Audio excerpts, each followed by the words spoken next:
Welcome everyone, स्वागत है आपका मेरे चैनल वर्टेक्स इंस्टीट्यूट में। आज हम 12th फिजिक्स का chapter 1 electric charge and field का पार्ट 7 स्टडी करेंगे।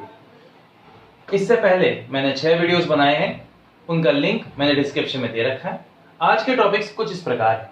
देखिए, सबसे पहला टॉपिक है electric field due to non conductor sheet. Non conductor sheet की वजह से इलेक्ट्रिक फील्ड निकालनी है। इससे पहले जो वीडियो बनाया मैंने उसके अंदर इसकी डिटेल्स और टेक्निक बताई है, आप जरूर देखिएगा पार्ट नंबर 6, उसके बाद नंबर 7 को अध्ययन करिएगा। Electric field due to conductor sheet. Next है electric field due to conductor sphere यानी शेल। नेक्स्ट है electric field due to non conductor solid sphere. इन 4 टॉपिक्स का अध्ययन इसलिए जरूरी है बच्चों क्योंकि ये नीट, आईआईटी, एयरफोर्स वगैरह सब में इंपॉर्टेंट है। इसके फॉर्मूले ढेरों बार पूछे गए हैं, बार बार पूछे गए, इसलिए इसको तो आप अच्छे से सीख लीजिएगा।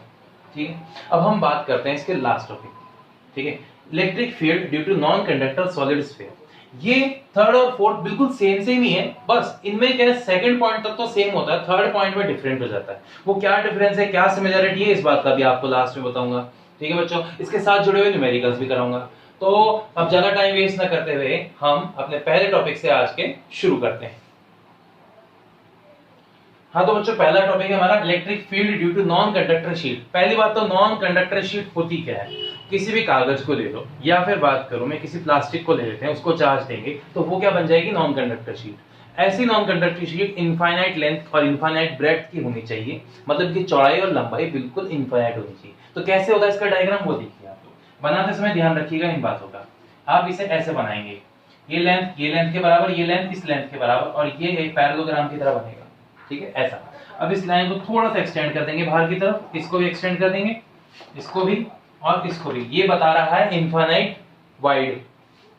अब इसे ऊपर एक्सटेंड कर देंगे, इसे भी ऊपर एक्सटेंड कर देंगे, ये भी नीचे एक्सटेंड हुआ, ये भी नीचे एक्सटेंड हुआ, ये हुआ इनफाइनाइट लेंथ। ऐसा करके इसकी ना लंबाई है ना चौड़ाई है, ये इनफाइनाइट रेंज में। इसका चार्ज हमने मान लिया ये। इसके अंदर हम एक सर्कल एज्यूम करेंगे। सर्कल इस तरीके से बनेगा। देखो ये सर्कल जैसा नहीं लग रहा, पर इसके हिसाब से सर्कल है, हमारे हिसाब से एलिप्टिकल है। और इस सर्कल का जो चार्ज है वो है Q, और इसकी डेंसिटी कितनी है, सिग्मा। ठीक है, जो इसकी वही इसकी भी होगी। इसको कवर करने के लिए हम क्या करेंगे, एक सिलेंडर इसके आगे और एक सिलेंडर इसके पीछे लगा देंगे। देखिए ध्यान से, मैं इसको थोड़ा ढंग से बना लेता हूं। इसको ठीक है, और एक यहां से बन जाएगा पीछे। लीजिए, ये आ गया इसको। ठीक है बच्चों, तो यहां पर हम बात करें, ये है इसके 3 एरिया बनेंगे। एक होगा DA1, एक है DA2, और एक यहां पे बन रहा है। मैं इसको थोड़ा सी जगह लेने के लिए थोड़ा सा पीछे बना रहा हूं, आराम से डायग्राम बनाइएगा। ये है DA3। ठीक है, तो यहां से इलेक्ट्रिक फील्ड एक तो आगे की तरफ जा रही है और कुछ इलेक्ट्रिक फील्ड पीछे की तरफ जा रही है। हम यहां देख सकते हैं कि इलेक्ट्रिक फील्ड, इनके बीच का एंगल A1 और इलेक्ट्रिक फील्ड के बीच का एंगल है θ1, और वो है 0 डिग्री। यही इलेक्ट्रिक फील्ड यहां से भी जा रही है और इनके बीच का एंगल कितना आ रहा है, देखो यहां पर आ रहा है 90 डिग्री, इसलिए θ2 होगा 90 डिग्री। ये ध्यान रखिए। अब यहां देखिए, इसका डायरेक्शन और इसका डायरेक्शन भी सेम है, तो यहां भी एक एंगल होगा θ3 और वो भी हो जाएगा 0 डिग्री। तो इसका मतलब इस बार इसमें 2 एंगल 0 डिग्री के और एक एंगल 90 डिग्री का हमें मिल रहा। अब ज्यादा कॉम्प्लिकेट नहीं करेंगे डायग्राम को, वरना ये समझ में नहीं आएगा। ठीक है, इसलिए हम इसको इतना ही ध्यान देते हैं। अब इसकी मैं आपको थ्योरी लिखवा देता हूं। अब थ्योरी देख लीजिए बच्चों। अब इसकी थ्योरी मैंने लिखवा दी है। Let us assume a cylinder Gaussian surface. एक सिलेंडर गाउसियन सरफेस मान ली ऑन चार्ज Q चार्ज पर। ठीक है, whose area elements are DA1, DA2, DA3, जिसके एरिया एलिमेंट है DA1, DA2 और DA3, which makes θ1, θ2, θ3, यानी 3 एंगल बनाते हैं, θ1, θ2, θ3 with electric field capital E। ठीक है बच्चों, अब इसके आगे हम इसके कंटिन्यू डेरिवेशन को देखते हैं। ठीक है, कंटिन्यू डेरिवेशन को देखो किस प्रकार किया जाएगा, वो समझाता हूं मैं आपको। इसको मैं मिटा रहा हूं और आप लोगों ने लिख लिया होगा।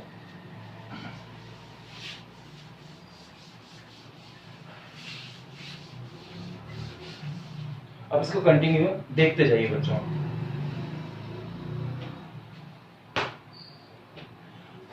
सबसे पहले तो first point by Gauss law, ठीक है। क्या होता है, फाई इज इक्वल टू, यहां लिखने की बजाय यहां लिख लेते हैं, phi is equal to Q upon में एप्सिलॉन नॉट। अब यहीं पर ये चार्ज सिग्मा ए में कन्वर्ट हो जाएगा, because sigma is equal to Q upon में ए, सरफेस चार्ज डेंसिटी की वजह से, ठीक है। इसे सरफेस चार्ज डेंसिटी कहते हैं ना। अब हम बात करें तो ये हो गई हमारी इक्वेशन नंबर फर्स्ट। इसको थोड़ा सा इधर बना देता हूं ताकि जगह मिल सके। ये हो गई इक्वेशन नंबर 1, ठीक है। बाय गाउस लॉ से इक्वेशन नंबर 1 आ चुकी है हमारी। अब हम सेकंड इक्वेशन लिखेंगे, by electric flux due to closed surface. Closed surface की इलेक्ट्रिक फ्लक्स होती है phi is equal to integration E D A cos theta. Equation number 2। Now from 1 and 2, 1 और 2 का इस्तेमाल करेंगे। फाई आ जाएगा आपका, सॉरी फाई तो गायब हो जाएगा और ये आ जाएगा close integration E D A cos theta is equal to sigma A upon में एप्सिलॉन नॉट। अब बेटा यहां से हम इस इंटीग्रेशन के 3 टुकड़े कर देंगे, बिकॉज क्योंकि यहाँ पर सिलेंडर जो है वो एक क्लोज सरफेस है जो 3 टुकड़ों से मिलकर बनी है, DA1 DA2 DA3, ओके। इसी हिसाब से मैं इसको यहाँ पर इंटीग्रेशन को ओपन करूंगा। बस इंटीग्रेशन ओपन करते समय ध्यान रखना कि यहाँ क्लोज इंटीग्रेशन आएगा, यहाँ क्लोज इंटीग्रेशन नहीं आएगा, यहाँ ओपन इंटीग्रेशन आएगा E DA1 और उसका एंगल cos θ1। फिर यहाँ पर आएगा इंटीग्रेशन E DA2 cos θ2। फिर आ रहा है integration E DA3 cos θ3 is equal to sigma A upon में एप्सिलॉन नॉट। ये बच्चों आया है। अब आगे की बात, यहाँ पर A1 A2 A3 θ1 θ2 θ3, θ1 θ2 और θ3 के वैल्यू हमें पता है, उसे हम यहाँ पे लिख देंगे।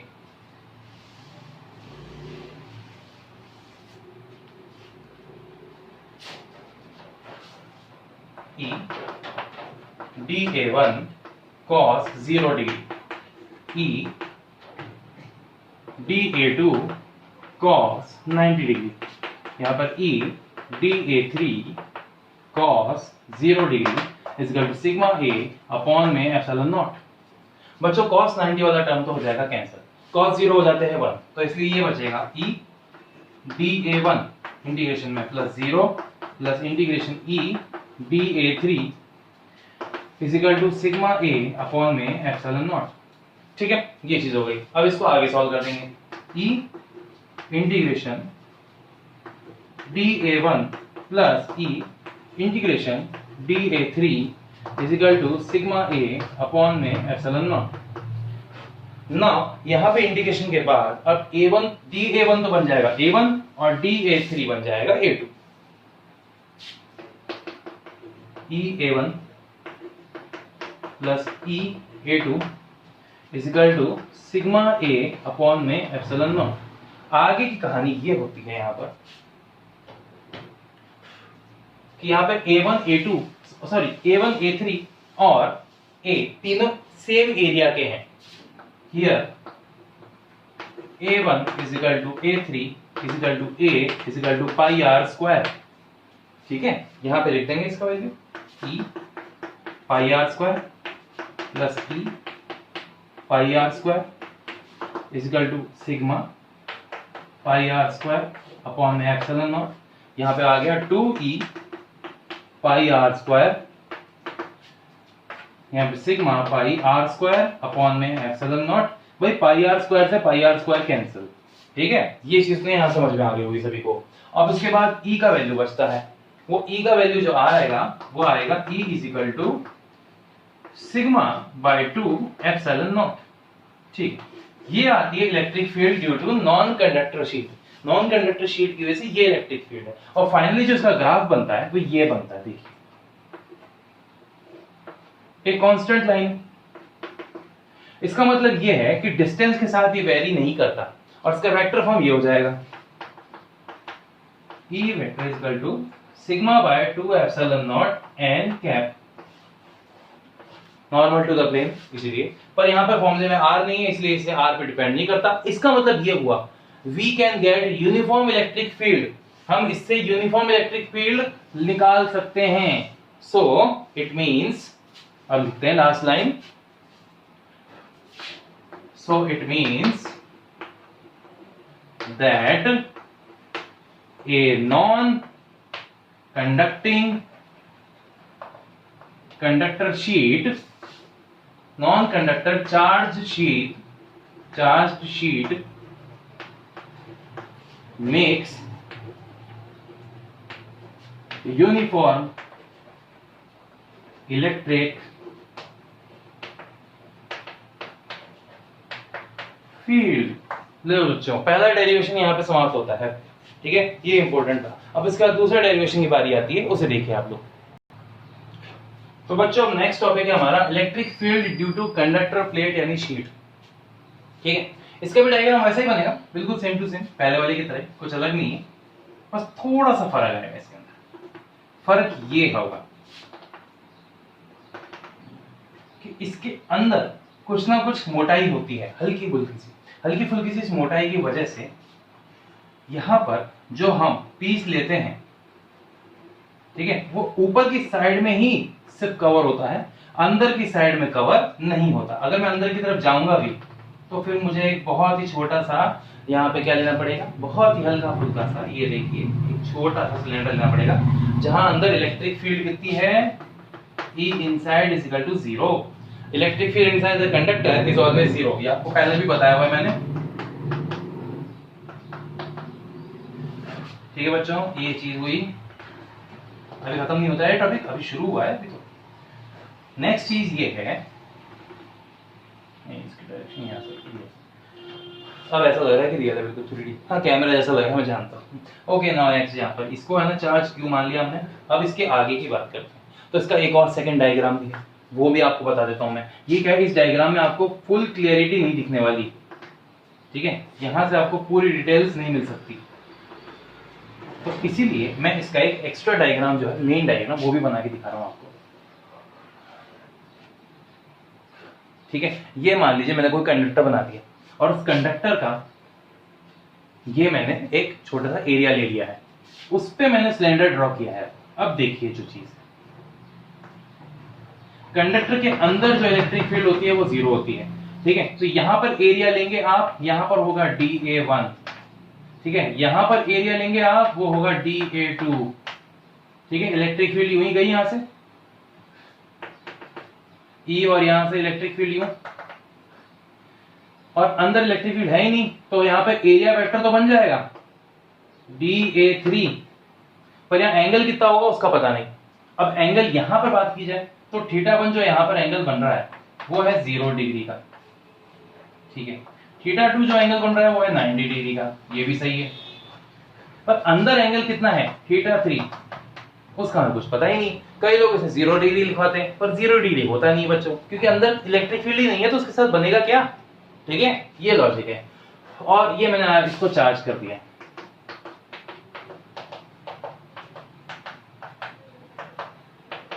लीजिए बच्चों, तो इसका चार्ज क्यू हो गया, और उसके हिसाब से मैंने कैलकुलेशन करना शुरू कर दी। अब यहाँ पे 2 डायग्राम बनाए मैंने इसके बच्चों, दोनों के दोनों डायग्राम इंपॉर्टेंट है, दोनों बना लीजिएगा। अगर आपको ये नहीं बन पाए तो वो बना लीजिएगा, अगर आपको दोनों बन पाए तो वो भी सही। वैसे कोशिश करिएगा कि इसे बनाने की, क्या है, हाथ से आप बनाएंगे ना खुद, तो आपकी प्रैक्टिस अच्छी हो जाएगी। उस प्रैक्टिस से फायदा ये होगा कि आपको आगे के कई डायग्राम, आगे की इंजीनियरिंग और या फिर आगे की जितने भी मेडिकल में जा रहे हो या किसी भी ब्रांच में जाते हो साइंस की, वहां पे आपको दिक्कत नहीं होगी, क्योंकि डायग्राम बहुत इंपॉर्टेंट होता है एक किसी चीज को अच्छे से एक्सप्लेन करने के लिए। मैं अच्छा नहीं बनाऊंगा तो आपको अच्छा समझ भी नहीं आएगा, ठीक है बच्चों, ये चीज है। अब मैं इसे मिटाता हूं और बाकी आपको इसको कंटिन्यू कैलकुलेशन जो है वो दिखाता हूं।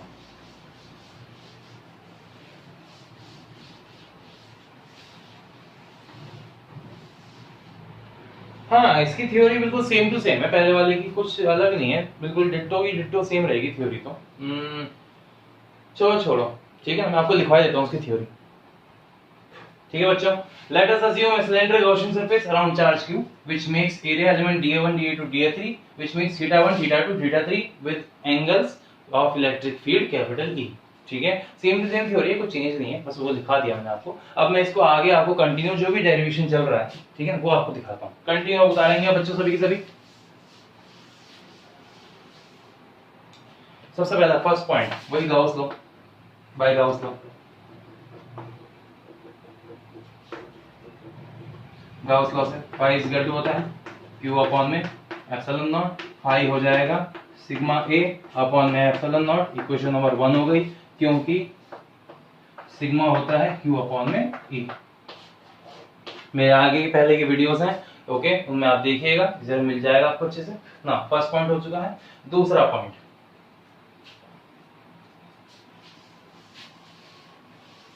Bye electric flux of close surface.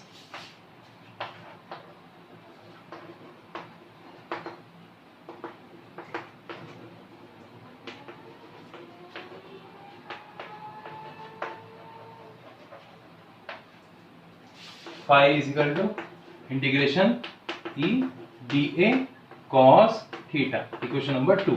Now from 1 and 2, 1 और 2 का इस्तेमाल करेंगे और इंटीग्रेशन आएगा e dA cos theta is equal to sigma a upon में एप्सिलॉन नॉट। और इसको भी हम क्या करेंगे, इसके 3 टुकड़े कर देंगे। तो इसके 3 टुकड़े करने पर हमें मिलता है e dA1 cos theta 1 plus यहां पर integration e dA2 cos theta 2 integration e dA3 cos theta 3 is equal to sigma a upon में एप्सिलॉन नॉट। बच्चों याद रखना, तीनों के तीनों स्टेप अच्छे से फॉलो करने हैं, तभी आपको नंबर मिलेंगे, वरना नहीं। आधे अधूरे से आपको क्या दिक्कत हो जाएगी। नाउ नेक्स्ट, आगे की तरफ ध्यान देते हैं। अगले टॉपिक पे थीटा1 थीटा2 थीटा3 की वैल्यू रख देते हैं। यहाँ पर e dA1 cos 0 डिग्री, यहाँ पर e dA2 cos 90 डिग्री, और यहाँ पर इंटीग्रेशन में e dA3 cos थीटा 3। अब सुनो, जो अंदर की इलेक्ट्रिक फील्ड है वो कितनी थी, 0 थी ना A3 पर, इसलिए सिग्मा a अपॉन में एप्सिलॉन नॉट। बेटा ये तो 0 हो गया, ये वाला cos 90 की वजह से 0 हो गया, तो बचा कौन सा, ये बचा integration dA1 plus 0 plus 0 is equal to sigma a upon में एप्सिलॉन नॉट। तो यहाँ पर बचेगा e a1 is equal to sigma a upon में एप्सिलॉन नॉट। अब यहाँ पर a1 और a दोनों का एरिया सेम है। Here a1 is equal to a is equal to pi r square, ठीक है, और इसमें रख देंगे e pi r square is equal to यहां पर सिग्मा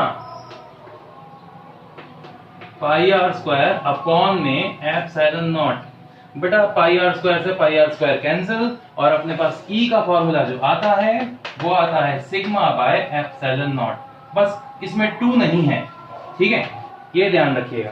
अब ये फॉर्मूला जो आया है, मैं इसका आपको ग्राफ बना के दिखाता हूं।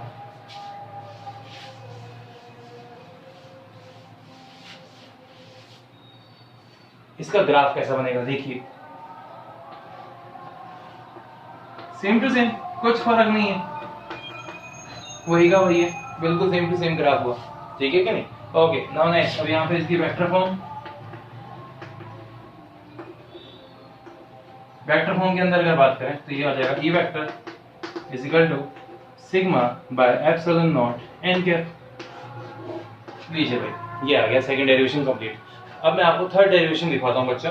थर्ड डेरिवेशन की तरफ ध्यान देने से पहले मैं आपको कुछ न्यूमेरिकल कराऊंगा जरूर, ओके। उस न्यूमेरिकल्स को समझने के बाद आप थर्ड वाले को आसानी से समझ पाएंगे।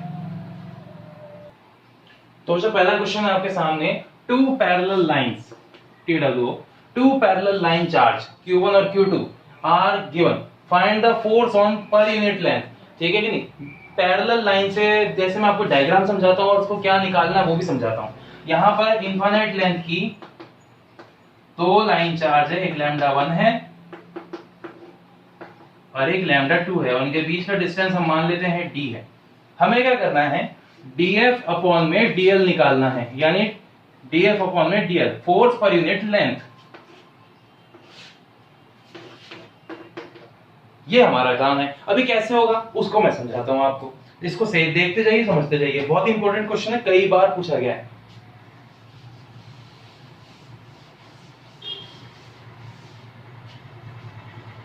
Force on per unit length निकालने के लिए सबसे पहले इमेजिनेशन करनी पड़ेगी, ऐसे पूरा के पूरे सेट की।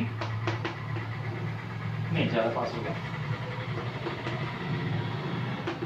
ठीक है, यहां से लैम्डा 1 है, लैम्डा 1 की वजह से कुछ ना कुछ इलेक्ट्रिक फील्ड बनेगी E1। वो E1 जाके इसके एक एलिमेंट dl पर असर डालेगी और उस पर फोर्स लगाएगी df। हमें वो फोर्स निकालना है, ठीक है कि नहीं, और वो लेंथ भी निकालनी है। इसकी डेंसिटी है लैम्डा 2। अब आगे की बात करें, लैम्डा 2 और लैम्डा 1 के रिलेशन कैसे फाइंड होंगे। सबसे पहला फर्स्ट पॉइंट आएगा फोर्स ऑन dl। dl पर जो फोर्स है वो होगा df is equal to,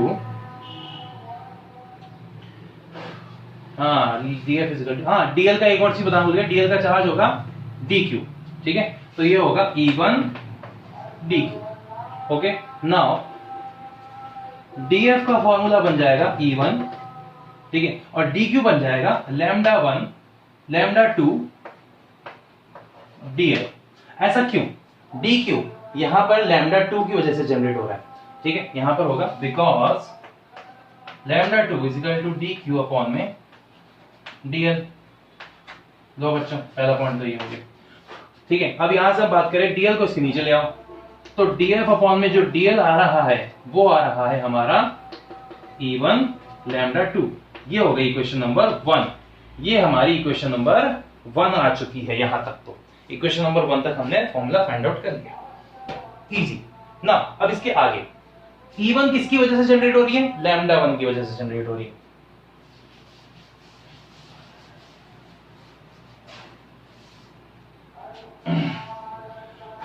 Now, second point, electric field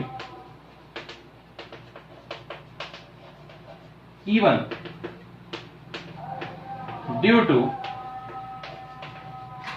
electric field E1 due to lambda 1, तो वो होगी E1 is equal to 2k lambda 1 upon में डिस्टेंस क्या इनके बीच की क्या मानी थी मैंने? d मानी थी, तो वो हो जाएगी t। Equation number 2 from equation 1 and 2 df upon dl का वैल्यू आ जाएगा E1 की जगह ये आएगा 2k लैम्डा 1 अपॉन में d, और यहां आएगा लैम्डा 2, और लास्ट में फाइनली बच्चों अपना आंसर बैठेगा df upon dl is equal to आता है 2k लैम्डा 1 लैम्डा 2 अपॉन में d। अब इसकी यूनिट क्या होती है बच्चों?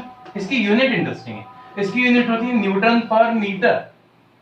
बिल्कुल ऐसा एक और क्वेश्चन आपको देखने को मिलेगा मैग्नेटिज्म में, ampere circuital law, definition of 1 ampere में, ठीक है, इसलिए बता रहा हूं इसको क्योंकि आपको उसको अच्छे से तैयार कर लेना है ना। अगला क्वेश्चन,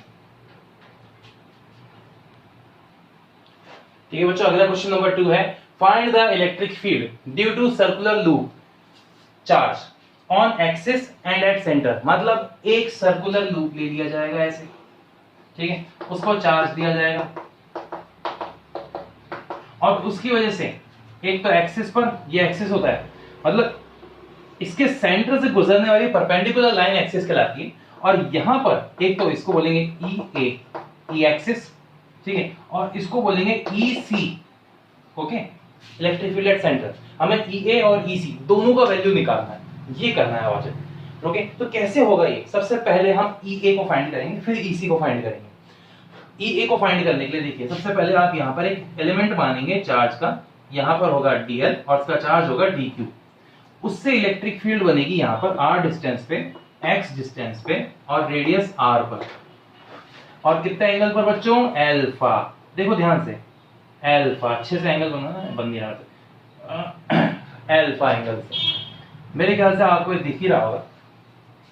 हाँ दिख तो रहा है, खूब दिख रहा है ना। अब यहां से आगे बात की जाए तो इलेक्ट्रिक फील्ड यहां से गुजरेगी और वो यूं जाएगी, ये हो गई ई, सॉरी डीई। डीई इसलिए ले रहा हूं क्योंकि स्मॉल चार्ज है ना, ठीक है। इसी को बैलेंस करने के लिए मैं क्या करूंगा, इसके नीचे भी एक एलिमेंट ले लूंगा डीएल, और उसकी वजह से भी इलेक्ट्रिक फील्ड यहां से गुजरेगी और वो होगी डीई, सेम टू सेम, सही है। और इसका एंगल भी कितना होगा बच्चों, यहां पर भी अल्फा ही होगा, सेम है। अगर ये अल्फा है तो बच्चों देखो ध्यान से, इसको मैं क्या करूंगा, यहां से रेजोल्यूशन कर दूंगा इसका वेक्टर कंपोनेंट से, और वो वेक्टर कंपोनेंट में जो रेजोल्यूशन होगा उसका एंगल अल्फा, इसका एंगल भी अल्फा, ओके। और यहां पर आ जाएगा, वो सब कुछ मैं आपको डिटेल में बताता हूं अभी। डीई के दो टुकड़े होंगे, इधर आएगा डीई कॉस अल्फा, इधर आएगा डीई साइन अल्फा, नीचे आएगा डीई साइन अल्फा। बच्चों डी की साइन अल्फा से डी की साइन अल्फा कट गया, डी की कॉस अल्फा टोटल हो जाएगा, और यहां पर हमें टोटल इलेक्ट्रिक फील्ड मिलेगी, total electric field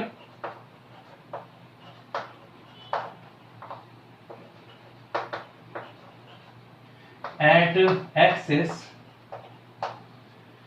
is E A, ठीक है, equal to sigma DE cos alpha. Equation number 1। बताऊं सिग्मा क्यों लगाया? सिग्मा इसलिए लगाया मैंने बिकॉज क्योंकि मुझे यहां पर क्या करना था, ये 1 2 हो गए, फिर यहां पे 3, फिर यहाँ पे 4, ऐसे करते खूब सारे एलिमेंट्स थे, और सबकी total electric field DE cos alpha DE cos alpha DE cos alpha, सबकी डीई कॉस अल्फा टोटल करके कितनी आती, ईए। ओके, तो टोटल इलेक्ट्रिक फील्ड मुझे इससे मिलेगी। अब मुझे डीई का वैल्यू निकालना है और कॉस अल्फा का वैल्यू निकालना है, बस, और फिर ये डेरिवेशन यहाँ पे कंप्लीट हो जाएगा। इस डेरिवेशन को कंप्लीट करने के लिए डायग्राम की भी जरूरत है, इस क्वेश्चन को कंप्लीट करने के लिए भी डायग्राम की जरूरत है। तो यहाँ पर इसके अंदर भी खत्म नहीं होता, इसके अंदर फर्स्ट पॉइंट लिखेंगे हम यहाँ पर,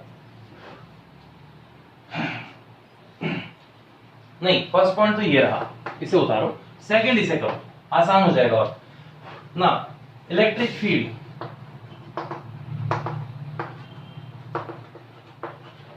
ड्यू टू डीक्यू, डीक्यू की वजह से इलेक्ट्रिक फील्ड होगी डीई, और उसका फॉर्मूला होगा के डीक्यू अपॉन में आर स्क्वायर। इक्वेशन नंबर 2, ये लो भाई। और यहां से अब आगे की कहानी शुरू होती है। थर्ड पॉइंट लिखेंगे बच्चों हम सभी। थर्ड पॉइंट कुछ इस प्रकार है कि यहां से ट्रायंगल लेना पड़ेगा अपने को। इस वाले का नाम दे दिया M, इस वाले का नाम दे दिया O, और ये तो अपना पहले से है P। तो इन तीसरा पॉइंट, इन ट्रायंगल POM, यानी ये यहाँ एंगल अल्फा है, यहाँ R है, यहाँ X और यहाँ पे कैपिटल R है, ये M रहा, ये P रहा, ये O रहा, ठीक है। तो यहाँ पर cos अल्फा हो जाएगा, देखो भाई, बेस अपॉन हाइपोटेन्यूस यानी x अपॉन में r, ये हो गई क्वेश्चन नंबर 3। ओके, अब एक और चीज है, यहां से पाइथागोरस थ्योरम भी लगेगी हमारी। Fourth point, using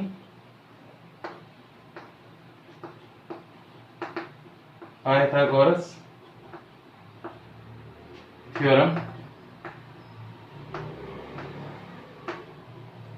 Pythagoras theorem इस्तेमाल करेंगे तो r आएगा अंडर रूट में कैपिटल R का स्क्वायर प्लस x का स्क्वायर, ये हो जाएगी इक्वेशन नंबर 4। बेटा हमारे जितने काम की चीजें थी, सामग्री थी, वो तो हमारे पास आ गई, ठीक है कि नहीं। अब सामग्री को हमें क्या करना है, बस मिलाना है और कैलकुलेट करना है। तो यहां पर अब पूरे को मैं मिटा देता हूं।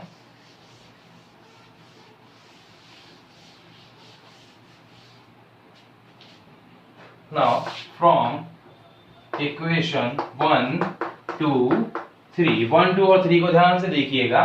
तो ई ए इज इक्वल टू आपको मिलेगा सिग्मा, यहां पर आएगा के, यहां पर आएगा डी क्यू अपॉन में आएगा आर स्क्वायर, ठीक है, यहां पर आएगा एक्स अपॉन में आर। अब बच्चों यहां पर एक समस्या खड़ी होती है, डी क्यू का टोटल हमारे पास नहीं है, ठीक है। तो हमें यहां पर इसको ई ए इज इक्वल टू सिग्मा के लैम्डा डीएल में लिखना पड़ेगा। किस में लिखना पड़ेगा? Lambda DL. हाँ, आर क्यूब और यहां पर ये एक्स डीएल और ये रहा एक्स। ऐसा इसलिए लिख रहा हूं because lambda is equal to D Q upon में डीएल होता है, ये ध्यान रखना। ठीक है बच्चों, अब इसके आगे ई ए का वैल्यू लिख देते हैं और वो सॉल्यूशन कंप्लीट हो जाएगा। के लैम्डा एक्स अपॉन में स्मॉल आर का क्यूब और यहां पर सिग्मा डीएल आ जाएगा बच्चों। सिग्मा डीएल के हिसाब से बाकी की कैलकुलेशन करेंगे हम। इसे मैं मिटा देता हूं। ये मैं इसलिए करा रहा हूं क्योंकि ये है ना, कोई कराता नहीं है 11-12 के हिसाब में। बहुत लोग इसे इग्नोर करते हैं और फिर बच्चे क्या पछताते हैं कि यार हमने कुछ नहीं सीखा। ठीक है, ये चीज नीट में सीखोगे, ये चीज आईटी में सीखोगे, तब कहोगे कि यार हमारे सामने कुछ सिखाया नहीं। पर ऐसा नहीं है बच्चों, आपके सामने जितनी हो सके उतनी नॉलेज आपको कीजिए। ठीक है, सिर्फ मैं ही नहीं बाकियों की भी बात कर रहा हूँ। सभी अपनी तरफ से पूरा करने की कोशिश करते हैं, पर क्या होता है कि टाइम नहीं हो पाता। ठीक है कि नहीं? इसलिए तो देखो 7 पार्ट्स यानी 7 पार्ट्स में इसे बनाना पड़ा है मुझे इतना डिटेल में समझाने के लिए, तभी तो मैं इसको रिकॉर्ड कर रहा हूँ आपके लिए, तभी तो फायदा होगा इसमें ना। इसके आगे आता है कि लैम्डा एक्स अपॉन में स्मॉल आर का क्यूब। अब आती बात सिग्मा डीएल का मतलब क्या होता है? The total of the DL. DL exist करता है सरकमफेरेंस पे, तो इसलिए इसका टोटल सरकमफेरेंस होगा यानी 2 पाई आर। ये हो गया। Here lambda is equal to Q upon में 2 पाई कैपिटल आर होता है। अगर ये है तो इसका मतलब क्या हो गया कि लैम्डा की जगह इसका वैल्यू रख देंगे और फिर बाकी का सॉल्यूशन कंप्लीट हो जाएगा। ई ए इक्वल टू के क्यू अपॉन में 2 pi capital R x 2 pi capital R और नीचे आएगा स्मॉल आर का क्यू। 2 पाई आर से 2 पाई आर कैंसिल और यहां पर ई ए का फॉर्मूला बनता है अपना के क्यू एक्स और नीचे आएगा स्मॉल आर का क्यूब। एक फॉर्मूला तो ये हो गया ना। फ्रॉम इक्वेशन 4 का भी इस्तेमाल करेंगे अब हम, और ये फॉर्मूला आप देखिए कैसा दिखाई देगा। मैं वहां नहीं लिख सकता, जगह कम है इसलिए यहां लिख रहा हूं। और ये आ जाएगा ई ए इक्वल टू के क्यू एक्स और नीचे आएगा यहां पर अंडर रूट के अंदर कैपिटल आर का स्क्वायर प्लस एक्स का स्क्वायर और उसकी पावर 3। ले बेटा, ये रहा फाइनल ऑप्शन, ये रहा फाइनल आंसर। अब एट सेंटर, ठीक है, x is equal to 0, x का वैल्यू 0 कर दिया जाएगा। नाउ अगर x का वैल्यू 0 है तो जो EA है वो कन्वर्ट हो जाएगा EC में, EA, और यहां पर आ जाएगा EC is equal to KQ into 0 upon में यहां पर आएगा under root R square plus 0 का स्क्वायर का क्यूब। अरे ले 0 हो गया पूरा का पूरा इलेक्ट्रिक फील्ड। तो इसका मतलब सेंटर पर कोई इलेक्ट्रिक फील्ड एग्जिस्ट नहीं करती है। There is no electric field at the center. तो इसका मतलब EC का फॉर्मूला हो गया 0। लो भी खत्म कहानी। ठीक है, यहां तक ही होता है। अब हम सीधा अपने थर्ड टॉपिक पे आ जाते हैं। ओके, थर्ड टॉपिक बहुत इंपॉर्टेंट है बच्चों। ठीक है बच्चों, थर्ड टॉपिक है हमारा okay electric field due to conductor sphere यानी शेल। कंडक्टर शेल की वजह से यानी कंडक्टर स्फीयर की वजह से क्या इलेक्ट्रिक फील्ड बनती है वो हमें पता लगानी है। अब इसकी इलेक्ट्रिक फील्ड इतनी आसान नहीं है क्योंकि इसके 4 कंडीशंस हैं। उन 4 कंडीशन को हमें एक एक करके स्टडी करना। सबसे पहली आती है एट आउटसाइड।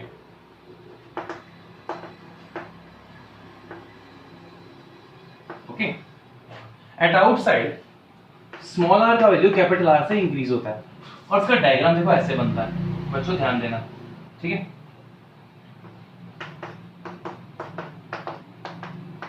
ओके, इसकी रेडियस है कैपिटल आर और इसकी डिस्टेंस है स्मॉल आर। ओके, हमें यहां पर इलेक्ट्रिक फील्ड निकालनी है तो इसको कवर करना पड़ेगा। इसको कवर करने के लिए मैं इसके चारों ओर एक गाउसियन सरफेस को अज्यूम करूंगा। देखिए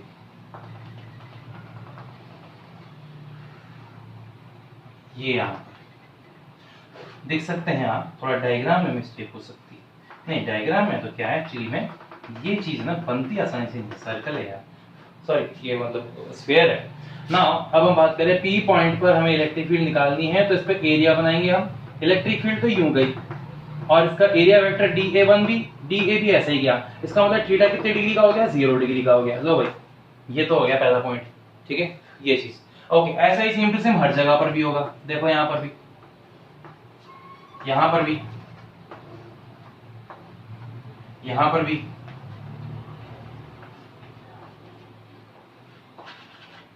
इधर भी और इधर भी, मतलब हर जगह इलेक्ट्रिक फील्ड हमें देखने को मिल रही है। और हर बार थीटा का वैल्यू हर जगह पर 0 डिग्री ही हमें मिल रहा है। ठीक है, अब मैं आपको उसकी थ्योरी दिखाता हूँ। थ्योरी के अंदर कुछ नहीं, बस एक छोटी सी लाइन लिखेंगे। तो बच्चों, इसके चारों ओर हमने एक Gaussian surface, let us assume ए स्फेरिकल गाउसियन सरफेस अज्यूम की है चार्ज कंडक्टर के, जिसकी रेडियस स्मॉल r है, देख सकते हैं। ठीक है, अब इसकी कैलकुलेशन कैसे होगी, वही गाउस लॉ का इस्तेमाल करके, सेम टू सेम, इजी वाला मेथड। अब आउटसाइड की चल रही है, तो अभी आउटसाइड खत्म नहीं हुआ है बच्चों, ये बात ध्यान रखना। ये आउटसाइड के लिए चल रहा है, फर्स्ट पॉइंट ही हो रहा है अभी तो, बस इसका अभी तो ऐसे 4 पॉइंट है।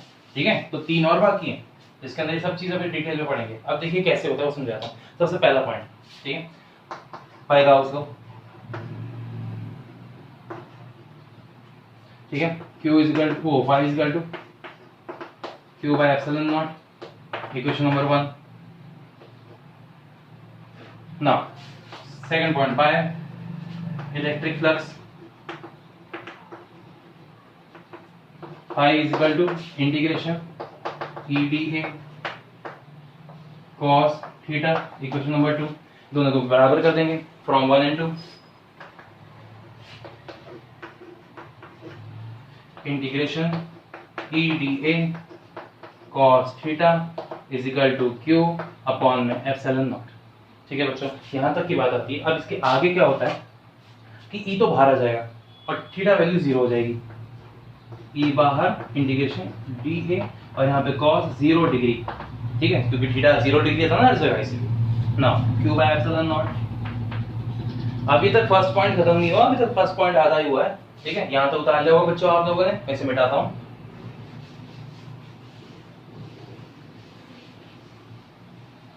ठीक है, अब इसके आगे क्या होता है, E बाहर रहेगा, क्लोज इंटीग्रेशन आएगा DA और is equal to Q upon में एप्सिलॉन में।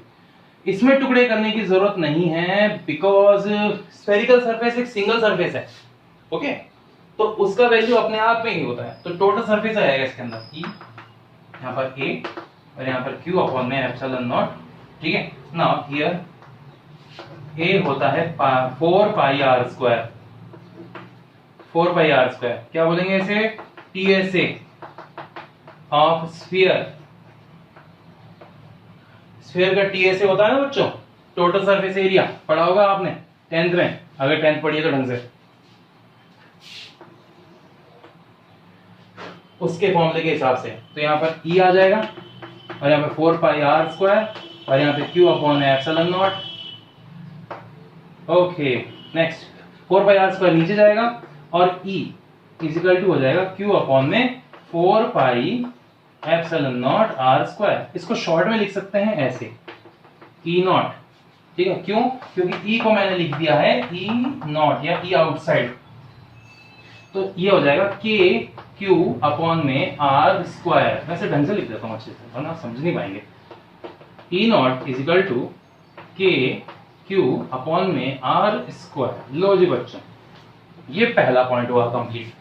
तो मतलब आउटसाइड पे कितनी इलेक्ट्रिक फील्ड होगी, K Q upon R square होगी, ये हमने निकाल ली। ठीक है, अब इसके आगे देखिए, अब मैं इसका सेकंड पॉइंट निकालूंगा।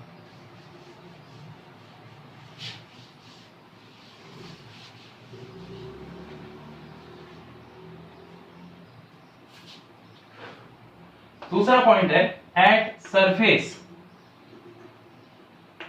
सरफेस पे निकालना है तो स्मॉल r कैपिटल R के बराबर हो जाएगा, और हमें आउटसाइड का पता है, तो जो E नॉट है वो तो लिखा जाएगा ES में, और स्मॉल r की जगह कर दिया जाएगा कैपिटल R। तो इसका मतलब ये होगा ES equal to KQ upon में कैपिटल R का स्क्वायर। लो भाई, सेकंड पॉइंट इतना सही था, बिल्कुल इजी और शॉर्ट, इसकी जरूरत नहीं है सेकंड पॉइंट में, इतना सा था सेकंड पॉइंट, बस इजी। नाउ थर्ड पॉइंट की बारी, एट इनसाइड।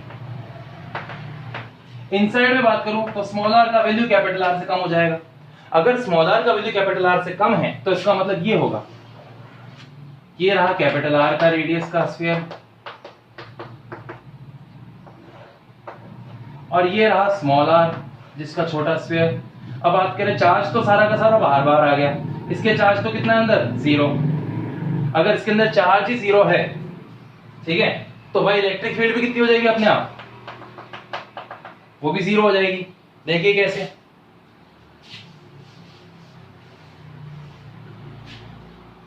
इसको मैं यहां लिख रहा हूं आपको तरीके से ना। First point by Gauss law,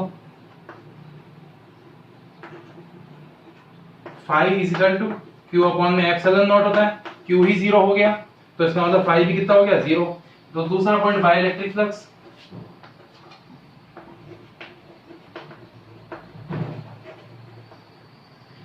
phi अगर 0 है तो उसका मतलब ई इनसाइड भी कितनी हो जाएगी,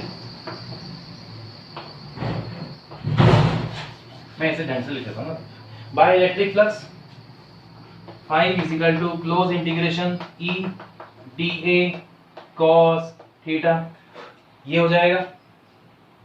और इसके हिसाब से बात करूं तो अगर फाई 0 है तो ई भी 0 हो जाएगा, from 1 into E D A cos theta equal to 0, ठीक है। और इसका मतलब ई इनसाइड भी कितनी हो गई, 0 हो गई, ये रहा, ठीक है। इनसाइड भी हमने फाइंड आउट कर ली। अब निकालेंगे एट सेंटर, चौथा पॉइंट। सेंटर पर स्मॉल r 0 है, अगर सेंटर पर स्मॉल r 0 है तो इसका मतलब ई इनसाइड इज इक्वल टू हो जाएगा ना, ई इनसाइड तो बन जाएगा ई सी, ठीक है। और वही की वही रहेगी, same to same electric field 0, क्योंकि चार्ज वहां पर भी कितना है, 0 है। तो आप समझ में आए कंडक्टर को चार्ज देने पर उसकी सरफेस पे क्यों आता है, बिकॉज क्योंकि उसके अंदर इलेक्ट्रिक फील्ड 0 होती है, इसलिए वो बाहर आकर अपनी इलेक्ट्रिक फील्ड को मेंटेन करता है, साथ ही साथ अपनी इलेक्ट्रिक पोटेंशियल एनर्जी को मिनिमम करता है। और उसका कारण ये है कि ये प्लस प्लस एक दूसरे को रिपेल करते हैं। तो ये कहां पर आना पसंद करते हैं, सरफेस पे। सरफेस से उछल के नहीं जाते, सरफेस से इसलिए नहीं उछलते क्योंकि इनके अंदर एक वॉइड अट्रैक्शन होता है, वॉइड अट्रैक्शन, ठीक है। मतलब इनके बीच में कुछ स्पेस होते हैं जिसकी वजह से ये फंस जाते हैं वहीं पर ही चार्ज, ठीक है। हाँ, वो एक कॉम्प्लिकेटेड स्ट्रक्चर है, जाके सॉलिड स्टेट्स के अंदर आपको अच्छे से समझ में आएगा वो चीज, ठीक है बच्चों। तो अपने टॉपिक को यहाँ पे कंप्लीट करते हैं। अब चौथा डेरिवेशन जो है अपना, okay, electric field due to non conductor spherical, ठीक है, उसके लिए हम फाइंड आउट करेंगे इलेक्ट्रिक फील्ड। तो बच्चों अब नेक्स्ट टॉपिक है electric field due to non conductor, यानी इंसुलेटर सॉलिड स्फीयर की वजह से। और उसमें भी पहला और दूसरा पॉइंट सेम ही होता है, एट आउटसाइड स्मॉल r का वैल्यू कैपिटल r से बड़ा है, वही है, ठीक है कि नहीं। हमने एक स्फीयर लिया, उसकी रेडियस कैपिटल R मान ली, बट इस बार चार्ज इसके अंदर भी है और थोड़ा बहुत उसके सरफेस पे भी है, तो ज्यादातर हम अंदर ही लेके चलते हैं। अब उसके सेंटर से डिस्टेंस r हो गई और उसके चारों ओर गाउसियन सरफेस ये हो गई E और ये dA और theta is equal to 0 degree, ठीक है बच्चों। ये है इलेक्ट्रिक फील्ड। हाँ देखिए कितने कमाल की चीज है, पढ़ाते पढ़ाते सांस फूल जाती है। हाँ बोलना पड़ता है ना, ठीक है, सांस निकल ही जाती है वाकई में। ऊपर से थकावट, ये और बड़ी समस्या है इन दिनों में। कुछ करने को भी नहीं, एनर्जी हो तो ज्यादा कुछ बढ़िया हो, पढ़े पढ़े रहने से और एनर्जी डाउन होती है। बल्कि आदमी काम धंधे में या किसी काम में लगा रहे ना तो उसकी एनर्जी बनी रहती है। मैं तो फिर भी ये काम कर रहा हूँ तो उससे थोड़ी बहुत एनर्जी है, वरना घर में रियलिटी में पूरे दिन पड़े पड़े तो बहुत बुरी हालत हो जाती है सच में। अब मैं आपको इसकी थ्योरी लिखवा देता हूँ। तो बच्चों मैंने इसकी थ्योरी लिखवाई है, let us assume A spherical Gaussian surface around insulator sphere of radius small r। मतलब यहाँ पर गाउसियन स्फीयर अराउंड इंसुलेटर, ठीक है, ये चीज। तो अब ये तो लिख लिया हमने। अब वही पहले की तरह कैलकुलेशन होगी इसके अंदर। आपने पहला हिस्सा तो देख लिया इसकी कैलकुलेशन का, अब दोबारा देख लीजिए एक बार, प्रैक्टिस हो जाएगी आपकी ना। देखिए सभी, first point by Gauss law, Gauss law का इस्तेमाल करेंगे, phi is equal to Q upon में एप्सिलॉन नॉट फर्स्ट। दूसरा बाय इलेक्ट्रिक फ्लक्स,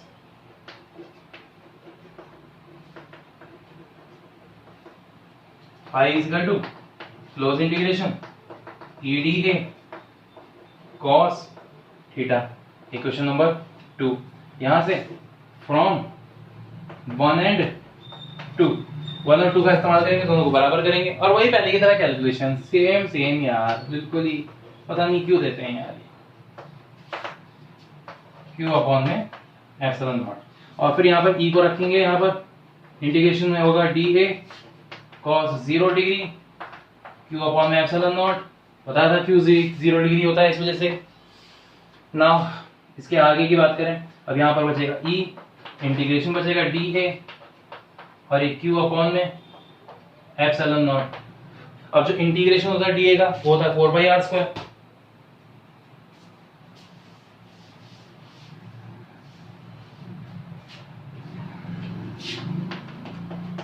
4πr² और यहाँ पर है Q अपॉन में एप्सिलॉन नॉट। अब आगे की बात, इसको इसके नीचे ले जाएंगे, E equal to Q upon में 4π एप्सिलॉन नॉट r²। वही चीज पहले की तरह, E को तो क्या लिख दूंगा मैं, E नॉट, और फॉर्मूला बन जाएगा इसका E not equal to KQ upon में r²। लो भैया एक फॉर्मूला तो आ गया अपना, पहला स्टेप तो हो गया, ठीक है। अब दूसरे की बारी, दूसरा देखिए आप सभी, एट सरफेस, ये सब मिटा रहा हूं।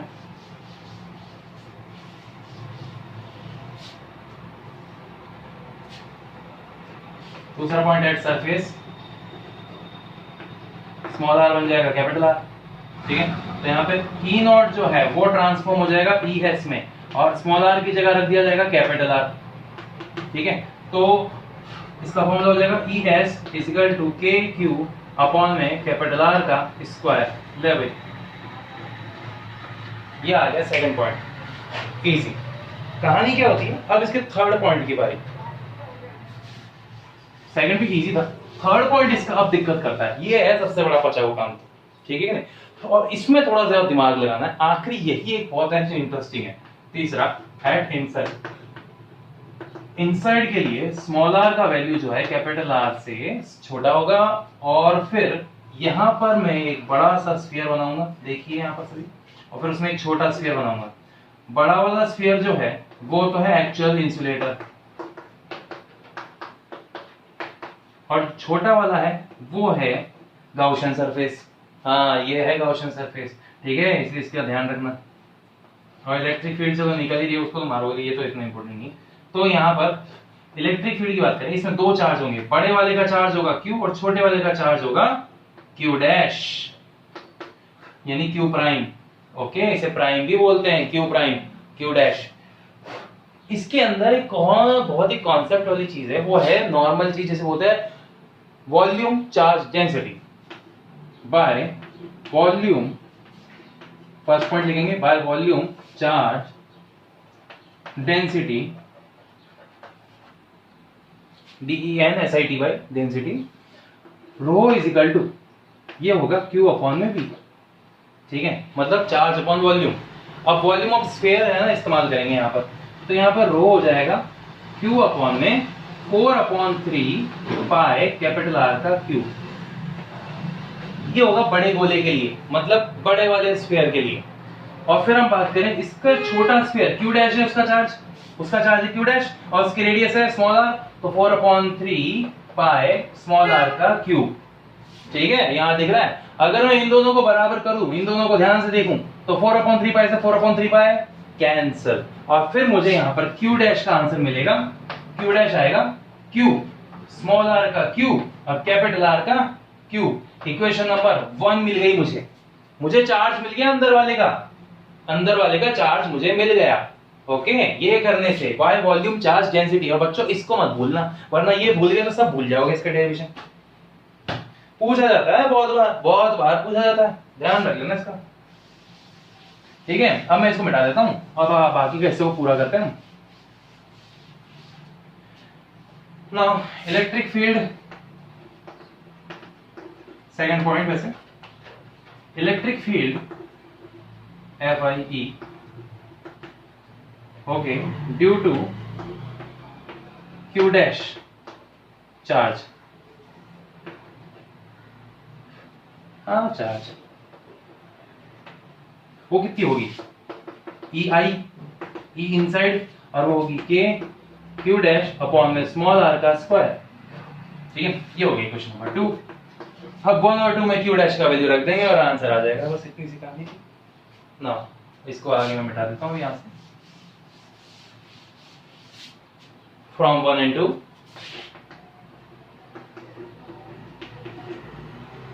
EI is equal to K upon में आर स्क्वायर। क्यू डैश की जगह रख दूंगा क्यू स्मॉल आर का क्यूब और कैपिटल आर का क्यूब। आर स्क्वायर से क्यूब कट जाएगा और हमें ई इनसाइड का फॉर्मूला मिलेगा K Q small R upon में कैपिटल आर का क्यूब। लो बच्चों, ये आ गया इनसाइड के लिए। अब निकालेंगे एट सेंटर, चौथा पॉइंट।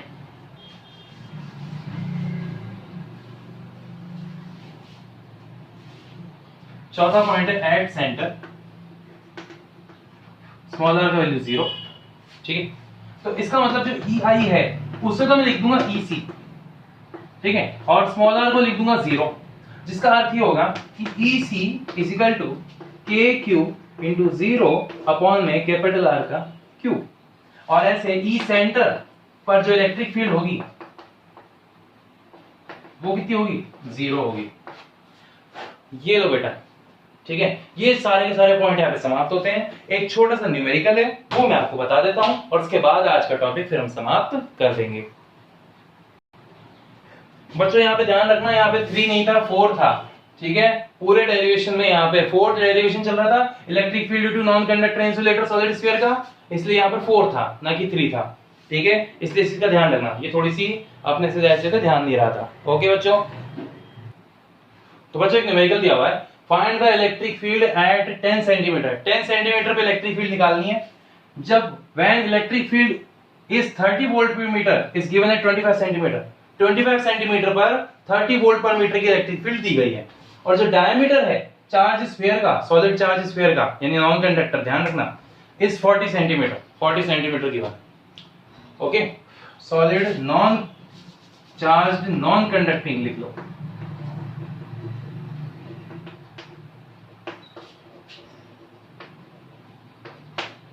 तो इसकी वजह से अब हमें बात करते हैं डायमीटर जो दिया है, पहले तो उससे हिसाब लगाते हैं। डायमीटर दिया है 40 सेंटीमीटर, तो भाई जो रेडियस होगा वो होगा d/2 यानी कि 40/2। तो इसका मतलब जो रेडियस हुई वो हो गई 20 सेंटीमीटर। अरे ले, सबसे पहले तो रेडियस मिल गई अपने को और रेडियस के बाद अब बताता हूं भाई 25 सेंटीमीटर 20 से बड़ा है, इसका मतलब ये इलेक्ट्रिक फील्ड आउटसाइड की गिवन है और हमें 10 सेंटीमीटर यानी कि इनसाइड की इलेक्ट्रिक फील्ड निकालनी है। तो अब देखिए कैसे होता है ये क्वेश्चन, देखिए ध्यान से। आर आउटसाइड की जो इलेक्ट्रिक फील्ड है वो है यहां पर 25 सेंटीमीटर के हिसाब से ई नॉट दे रखी है, वो है 30 वोल्ट पर मीटर। चलो भाई, एक चीज तो हो गई। और आर इनसाइड की जो इलेक्ट्रिक फील्ड हमें निकालनी है वो है 10 सेंटीमीटर और वो है ई आई, और उसी को हमें फाइंड आउट करना है।